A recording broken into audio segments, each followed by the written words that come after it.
తెలుగు సంబరాల తీయదనం అలనాటి రుచుల సరికొత్త రూపం పరంపర స్వీట్స్. నమస్తే, నేను Keshav. Welcome to Suman TV. ప్రభుత్వాలు సంక్షేమ పథకాలు అమలు చేసే క్రమంలో నిత్యావసర వస్తువుల గురించి మాట్లాడడం సహజం. అలానే పౌర సరఫరాల శాఖ ప్రత్యేకంగా అదే పని మీద ఉంటుంది. పప్పు, ఉప్పు దగ్గర నుంచి బియ్యం వరకు అన్ని సప్లై చేయడం అనేది సహజంగా కనిపించేటువంటి ప్రక్రియ.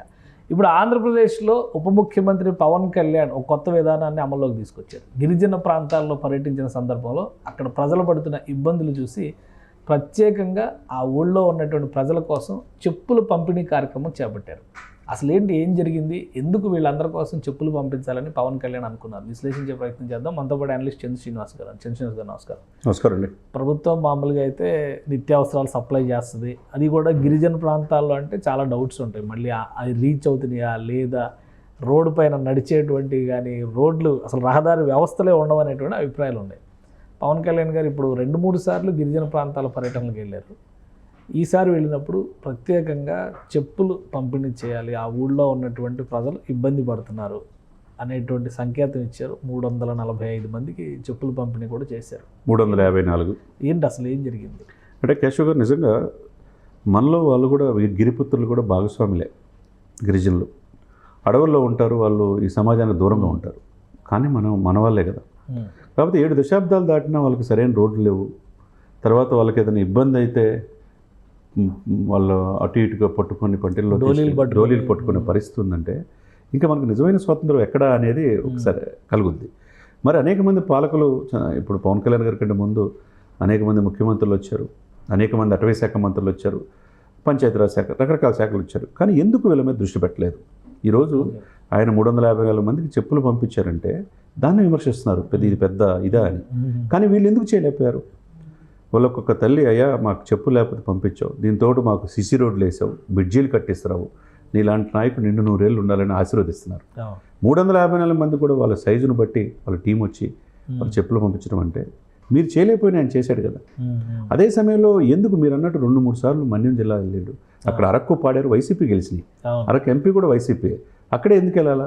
ఎక్కువగా ట్రైబల్స్ ఉన్నారు, వాళ్ళకి బాహ్య సమాజంలోకి వెళ్ళాలి, వాళ్ళకి అక్కడ అటవీ ఉత్పత్తుల్ని మార్కెట్కి తీసుకురావాలనే ఉద్దేశంతోనే కదా.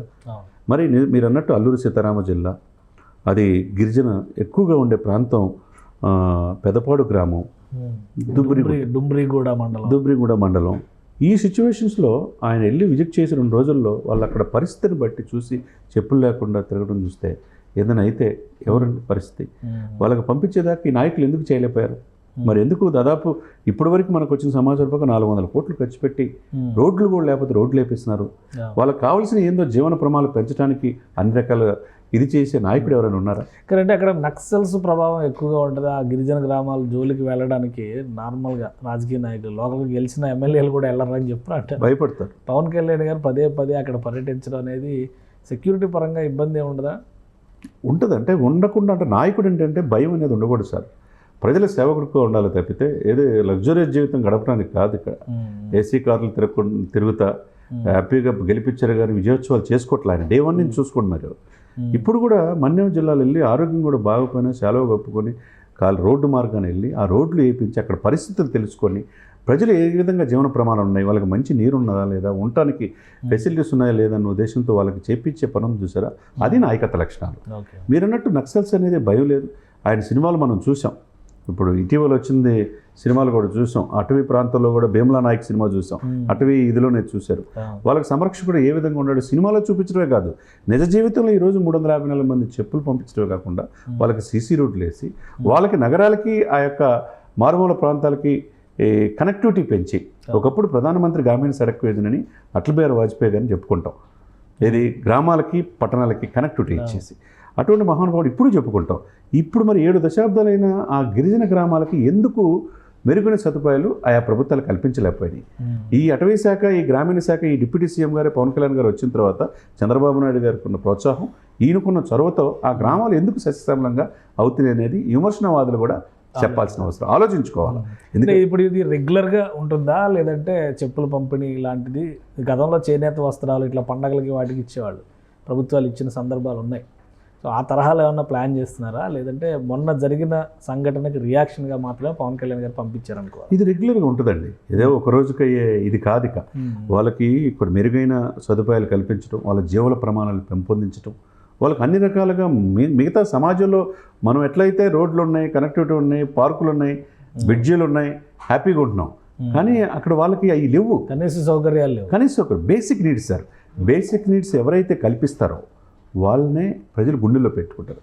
ఇప్పుడు ఆ బిడ్డలు వాళ్ళు కూడా సమాజానికి దూరంగా ఉన్న ఆ గిరిజన పుత్రులు, అయ్యా నూరేళ్ళ ఇప్పటి వరకు మాకు చెప్పులు పంపించు, ఇచ్చిన సహాయం కాదు. ఇప్పుడు నేషనల్ మీడియా కూడా మొత్తం నేషనల్ మీడియా అంతా పవన్ కళ్యాణ్ గారు చూపిస్తున్నారు.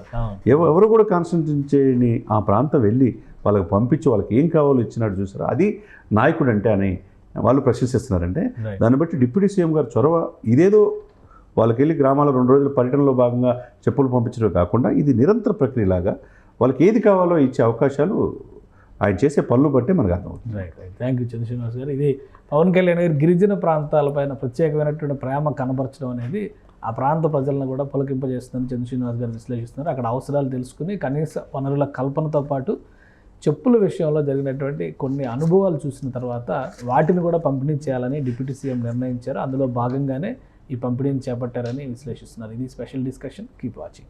సుమన్ టీవీలో మీ పర్సనల్ అండ్ బిజినెస్ ప్రమోషన్స్ కోసం కింది నెంబర్కి కాంటాక్ట్ చేయండి.